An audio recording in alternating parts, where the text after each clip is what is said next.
Question number 68. What is 35% of 80? The percentage of half into percentage by 100 half into 80. இப்போ இது calculation தான் கேட்குறாங்க. ஒவ்வொரு ஜீரோ அடிச்சிடலாம். நம்ம 8க்கும் 10க்கும் 2 டேபிள் அடிக்கலாம். 4 2s are 8, 5 2s are 10. இந்த 5க்கு 35 5 டேபிள்ஸ் அடிக்கலாம். 1 5 is 5, 7 5s are 35. கீழே 1 வந்துருச்சுன்னா வேல்யூ மாறாது. மேலே பிறகுனா 7 into 4 7 4s are 28. அப்போ ஆன்சர் வந்து 28. அது வந்து பியில் இருக்குது. Question number 69. 45% of dash is 9 அப்படின்னு கேட்குறாங்க. இப்போ ஏற்கனவே சொன்ன மாதிரி 45% by 100 ஆஃப்னு வந்துச்சுனாக்கா இன்ட்டு இந்த டேஷ் தான் நம்ம கண்டுபிடிக்க போகிறோம். அதை எக்ஸ்ன்னு வச்சுக்கோங்க. இஸ்னா இஸ் ஈக்குவல் டு ஆன்சர் 9. இப்போது நமக்கு இந்த டேஷ் வர்றது தான் நம்ம எக்ஸ்ன்னு வச்சுக்கோம். அதுதான் நம்ம கண்டுபிடிக்கணும். ஒரு ஃப்ராக்ஷன் மல்டிப்ளையில் இருக்குது. அது ரைட் சைடில் போச்சுன்னா ரெசிப்ரோக்கல் மல்டிப்ளிகேஷனாக போகும்.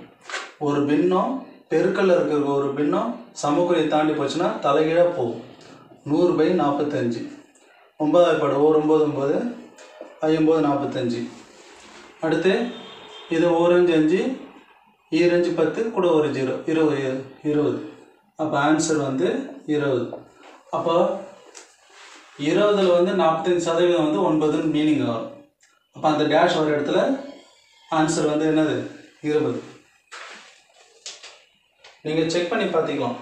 இப்போ 45/100 இன்ட்டு 20 எவ்வளோ? ஒரு 20 20 5 20 100 ஓரஞ்சு 5 35 45 அப்படின்னு சொல்லிட்டு நீங்கள் செக் பண்ணி பார்த்துக்கலாம். அடுத்த question number 70. Number 32 is 8% of dash. 32ன்றது 8/100 ஆஃப்னா இன்ட்டு அந்த டேஷ் வர இடத்துல நம்ம கண்டுபிடிக்கணும். அதை எக்ஸ்ன்னு வச்சுக்கலாம். இதே மெத்தடு தான். அப்போ எக்ஸு கேட்குறாங்க. எக்ஸு கூட ஒரு ஃப்ராக்ஷன் மல்டிப்ளை இருக்குது. லெஃப்ட் சைடில் போச்சுன்னா தலைகீழ் போகும். அப்போ எக்ஸ் ஈக்குவல் டு ஏற்கனவே 32 இருக்குது. இந்த ஒரு ஃப்ராக்ஷனில் இருக்கக்கூடிய ஒரு பெருக்கலில் வந்து ஒரு பின்னம் வந்து ஃப்ராக்ஷனில் இருக்கக்கூடிய ஒரு நம்பர் வந்து பெருக்கல் இருக்குன்னா ஈக்குவல் தாண்டி போச்சுன்னா தலைகீழாக போவோம். 100/8. 180 is 8, 4 8s are 32. கீழே 1 வந்தால் வேல்யூ மாறாது. 4 into 100 400. அப்போ ஆன்சரு 400. இது வந்து சி, ஆப்ஷன் சியில் இருக்குது. இது வந்து ஆப்ஷன் ஏல இருக்குது. அடுத்த கொஸ்டின் நம்பர் 71. 71 அப்படின்னு பார்த்தீங்கன்னாக்கா 15% of 200 apples are bad. 200 ஆப்பிளில் 15% வந்து பேடாக இருக்குது. அப்போ குட் ஆப்பிள் எவ்வளோன்னு கேட்குறாங்க. இப்போ 2 விதமாக போடலாம். பேட் ஆப்பிள் எவ்வளோன்றது கண்டுபிடிச்சி 200ல் மைனஸ் பண்ணலாம். அது ஒரு மெத்தடு. அப்போ வந்து பேட் பர்சன்டேஜ் எவ்வளோ? பேட் வந்து 50%. அப்போ குட் எவ்வளோ? 100%னாலே 100. அப்போ 15% பேட்னா மீதி 85% வந்து குட்டு. 2 விதமாக போடலாம். 15% பேடு எவ்வளோ கவுண்டிங் கண்டுபிடிச்சி அது 200ல் மைனஸ் பண்ணால் ஒரு மெத்தடு. டைரெக்டாக குட்டோட பர்சன்டேஜ் கண்டுபிடிச்சி இதுக்கு நம்ம ஆன்சர் கண்டுபிடிச்சா போதும். 85%ன்னு வரும்போது 85/100 இன்ட்டு 200. என்ன டோட்டலாக 200 ஆப்பிள். ஒரு 100 2 100 200. அப்போ 85 into 2 190.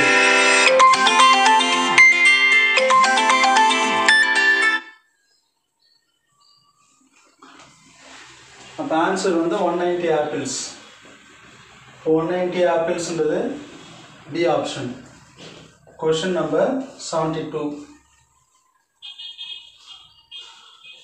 என்ன கேட்குறாங்க அப்படின்னா 6 and 1/4 into 0.25 plus 0.75 minus 0.3125 சொல்கிறாங்க. ஏற்கனவே அந்த ரூல்ஸ் நான் சொன்னேன் இதுக்கு முன்னாடி இருக்க வீடியோவில். இப்போ அடிஷன் மல்டிப்ளிகேஷன் சப்ட்ராக்ஷன் வரும்போது BODMAS, BODMAS. இப்போ bracket of division multiplication addition subtraction. இப்போ bracket இல்லை, bracket ஆஃப் இல்லை, டிவிஷன் இல்லை, மல்டிப்ளிகேஷன் வருது. அப்படி தான் ஃபஸ்ட்டு போடணும், அடுத்து அடிஷன் சப்ட்ராக்ஷன். அப்போது இந்த மல்டிப்ளிகேஷன் ஃபஸ்ட்டு போடணும், அப்புறம் ஆட் பண்ணுறோம், செப்பரேட் பண்ணுறோம். சரிங்களா? இப்போ இது வந்து மிக்சடு ஃப்ராக்ஷனில் இருக்குது. இது இம்ப்ராப்பராக மாற்றணும்.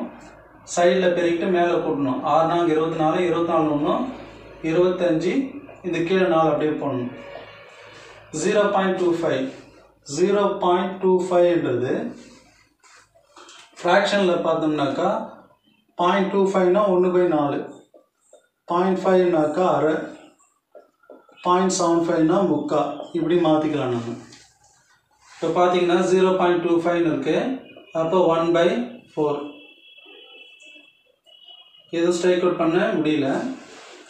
அப்போ என்ன செய்யலாம்னா, அவங்க இங்கெல்லாம் பாயிண்ட்லேயே தான் கொடுத்துருக்கு, இது எல்லாமே பாயிண்ட்லேயே வச்சுக்கலாம் நம்ம. அப்போது 6.25, ஏற்கனவே சொன்ன மாதிரி கால்னு வந்துட்டா 1/4ன்றது கால் வந்துட்டா 0.25, முன்னாடி 6 இருக்கிறதுனால 6.25 இன்ட்டு 0.25. இது ரெண்டுத்தையும் பெருக்கிட்டு இதை கூட்டி இதை கழிச்சுக்கிறோம். இப்போ இது பாயிண்ட்டுக்கு அப்புறம் 2 டிஜிட் இருக்குது, 0.75. இங்கே பாயிண்ட்டுக்கு அப்புறம் 4 டிஜிட் இருக்குது. இந்த மாதிரி பாயிண்ட்டு தான் வந்து நேருக்கு நேராக இருக்கணும் பாயிண்ட்டு. இங்கே 2 டிஜிட் இருக்குது, மீதி 2 டிஜிட் நாமளே 0 போட்டுக்கணும். இங்கே 3125, இது ப்ளஸில் இருக்குது, இது மைனஸ் இருக்குது, கழிங்க. 0ல் 5 போகாது, ஃப்ரண்ட்டில் கடை வாங்குகிறோம். அப்போ இது 4 ஆகிடும், இது 9 ஆகிடும், இது 10 ஆகிடும். 10ல் 5 போச்சுன்னா 5, 9ல் 2 போச்சுன்னா 7, 4ல் 1 போச்சுன்னா 3, 7ல் 3 போச்சுன்னா மீதி 4. அப்போ இதோட ஆன்சர் வந்து 0.4375. இதை முதல் பெருக்கணும். இது பெரிய நம்பர் ப்ளஸில் இருக்கிறதுனால ஆன்சர் ப்ளஸில் தான் வரும், 0.4375. இதை முதல் பெருக்கணும். 625 25ஆல் பெருக்குனா என்ன வரும் அப்படின்ட்டு. 625 25ஆல் பெருக்குனா, முதல் 5ஆல் பெருக்குனா 25 5 125, 6 5 10,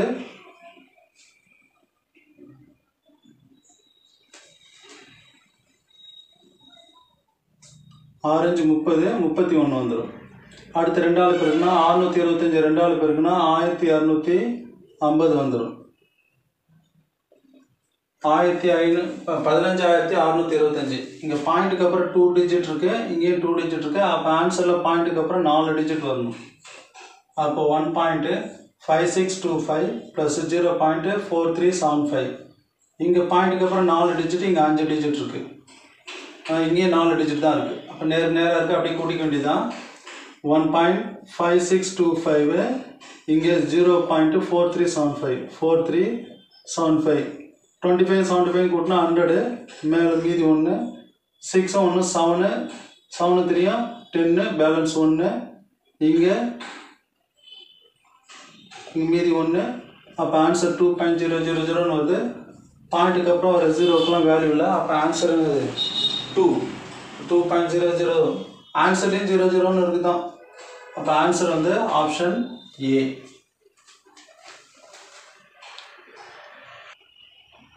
Next question, question number 73. HCF of two numbers வந்து 96, LCM of those two numbers வந்து 1296. அதில் one number வந்து 864, other number என்னன்னு கேட்குறாங்க. HCF LCM இந்த மாதிரி 2 நம்பர் அப்படி வந்துச்சுன்னா இதுக்கு ஒரு ஃபார்முலா ஒன்று இருக்குது.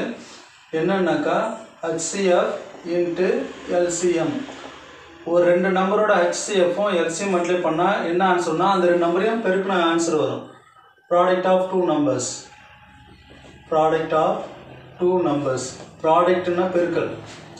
உதாரணத்துக்கு Pன்னு ஒரு நம்பர் இருக்குது, Qன்னு ஒரு நம்பர் இருக்குது அப்படின்னாக்கா அப்போ HCF இன்ட்டு LCM ரெண்டுத்தையும் பெருக்குனா அந்த Pயும் Qவும் பெருக்கிறதுக்கு ஆன்சர் சமமாக வருன்றாங்க. இப்போ HCFனா என்னது 96, LCMனாதுக்கு 1296. இந்த 2 நம்பரில் ஒரு நம்பர் கொடுத்துருக்காங்க 864. செகண்ட் நம்பர்னால் தெரியாது, அது Qன்னு வச்சுக்கோங்க. இப்போது இங்கே சமக்குறி இருக்குது, இங்கேயும் பெருக்கல் இருக்குது, இங்கேயும் பெருக்கல் இருக்குது. நம்ம Q தான் வேணும்னா இந்த பெருக்கல் இருக்க நம்பர் இந்தாண்ட பக்கம் வந்துச்சுன்னா டிவைடுக்கு வந்துடும். ஏற்கனவே 96 1696 மேலே இருக்குது, 864 கீழே வந்துடும். சரிங்களா? இப்போது இதை நம்ம சிம்பிளிஃபை பண்ணால் நமக்கு ஆன்சர் கிடச்சிடும்.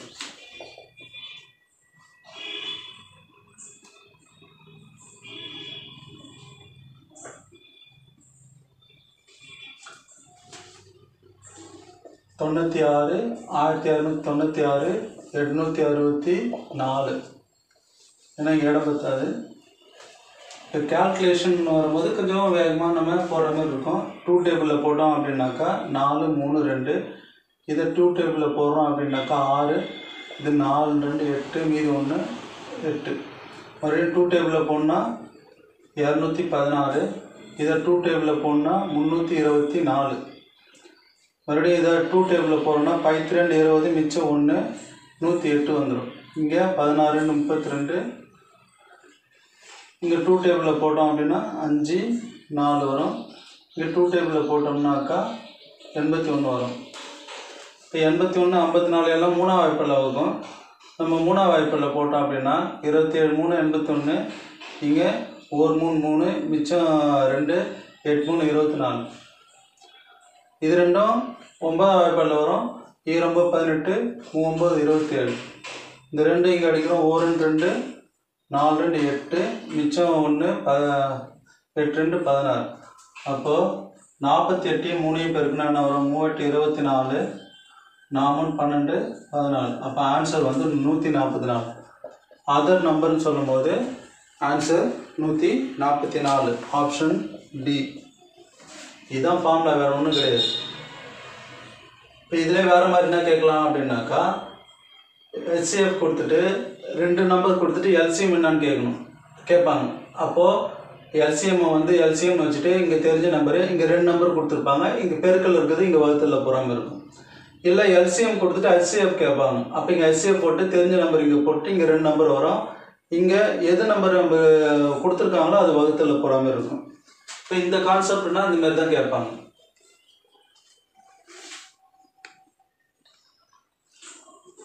Next question number 74. இருக்கக்கூடிய 4 ஆப்ஷனில் எது லார்ஜஸ்ட் அப்படின்னு கேட்குறாங்க. லார்ஜஸ்ட்னா பெருசு. இப்போ பார்த்தீங்கன்னா மேலே சின்ன நம்பர், கீழே பெரிய நம்பர். அப்போ இது வந்து என்னது? Proper fraction. தமிழில் தகு பின்னம். மேலே சின்னது கீழே பெருசு, இதுவும் என்னது? தகு பின்னம், ப்ராப்பர் ஃப்ராக்ஷன். மேலே சின்னது கீழே பெருசு, அப்போ என்ன இது? Proper fraction. மேலே பெருசு கீழே பெருசாக இருக்குது, அப்போ இது தகா பின்னம், இம்ப்ராப்பர் ஃப்ராக்ஷன். தகு பின்னத்தோட மதிப்பு எல்லாமே 1ஐ விட குறைவாக இருக்கும். இது எல்லாமே 1ஐ விட கம்மி. இது பார்த்தீங்கன்னாக்கா 13 4ஆல் வகுத்தோம் அப்படின்னா 1ஐ விட அதிகம். இப்போ 3 4 12, மிச்சம் 1, புள்ளி வச்சுட்டு 0 சேர்த்தோம்னாக்கா 3 9, 3 9 சொல்லிட்டு 3 புள்ளியில் வருது. அப்போ இருக்கிறதுலே பெருசு இதுதான். D, option D. இந்த மாதிரி கொஸ்டினுக்கு ஈஸியாக கண்டுபிடிச்சிடும். வேறு மாதிரி கொடுத்தாங்கன்னா ஒன்றுத்தையும் வகுத்து எது பெருசு சின்னதுன்னு கண்டுபிடிக்கிற மாதிரி இருக்கும். சில நேரத்தில் எப்படி கொடுப்பாங்க, 3 தகு பின்னம் கொடுத்து 1 தகா பின்னம் கொடுத்தாங்கன்னா அந்த தகா பின்னம் தான் பெருசு. சில நேரத்தில் எது ஸ்மாலஸ்ட்னு கொடுத்துட்டு ஒரே ஒரு தகு பின்னம் கொடுத்துட்டு மீதி 3 தகா பின்னம் கொடுத்தாங்கன்னா தகா பின்னம் எல்லாமே 1ஐ விட பெருசு. அதுமாரி பார்க்கணும். இல்லை 2 தகு பின்னம் 2 தகா பின்னம் கொடுத்துருக்காங்க அப்படின்னா வேறு வழி இல்லாமல் வகுத்து பார்க்கணும். 4த்துக்கும் ஆன்சர் கண்டுபிடிச்சி தான் நம்ம ஆன்சர் சொல்கிற மாதிரி இருக்கும். அவங்க கொஸ்டின் எப்படி கேட்குறாங்களோ அதை பொறுத்து தான் நமக்கு ஆன்சர் சொல்ல முடியும். அடுத்த question number 75. 5:8 equal to 150:x. எக்ஸோட வேல்யூ என்ன கேட்குறாங்க. இந்த மாதிரி 2 விகிதம் வந்து ஈக்குவலில் கொடுத்தாங்க, இது பேர் ப்ரொபோர்ஷன் சொல்லுவாங்க. அப்படி பார்த்தீங்கன்னாக்கா இந்த மாதிரி வந்துச்சுன்னா ஃபஸ்ட்டு லாஸ்ட்டு பெருக்குனா நடுவில் 2 பெருக்கிறதுக்கு ஈக்குவல் அப்படின்னு சொல்லுவாங்க.